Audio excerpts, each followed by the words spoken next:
Nakaka-cringe umano ayon sa isang netizen ang naging pagbati ni Coco Martin sa longtime partner niyang si Julia Montes sa ika-30th birthday nito noong March 16. Tila daw kasi na tumi-teenager pa si Coco Martin sa pa-emotional Instagram message niya kay Julia. Mababasa kasi sa caption ni Coco sa wacky picture nilang dalawa ni Julia. Maligayang kaarawan po sa pinakamamahal ko, Mara. Maraming salamat sa walang sawang pagmamahal at pag-aalaga mo sa akin at sa buong pamilya natin. Sa lahat ng pagkakataon na ako'y nanghihina, ikaw ang lakas at sandalan ko. Salamat dahil dumating ka sa buhay ko. My partner, my best friend, my love and my boss. Ikaw ang inspirasyon ko sa araw-araw. Napakapalad ko dahil ibinigay ka sa akin ng Diyos. Happy happy birthday, Montes Julia. Mahal na mahal kita. Comment ng isang netizen, cringe si Koya nyo.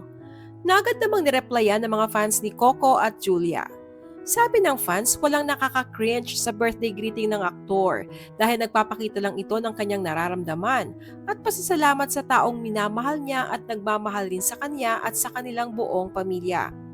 Hayaan na lang anya ang mga couple na sadyang masaya together at wag nang haluan pa ng negativity. Ayon naman sa bashers, kaya daw cringe o nakakakilabot ang naturang message ni Coco ay dahil kilalang hindi naman talaga ganoon ang personalidad ng aktor. Dahil very private ito sa personal feelings niya, lalo na sa taong totoong mahal niya. Very out of character daw at halatang ume-eksena lang dahil may paparating silang project together kaya kailangang mag-ingay.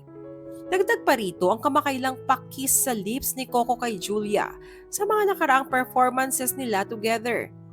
Si Coco Martin kasi ay kilala sa showbiz bilang tahimik at napaka-private sa kanyang mga saloobin kung personal life niya ang tatanungin. Kaya ang makita siyang nagpapasweet ng ganito ay pinagdududahan ng iba.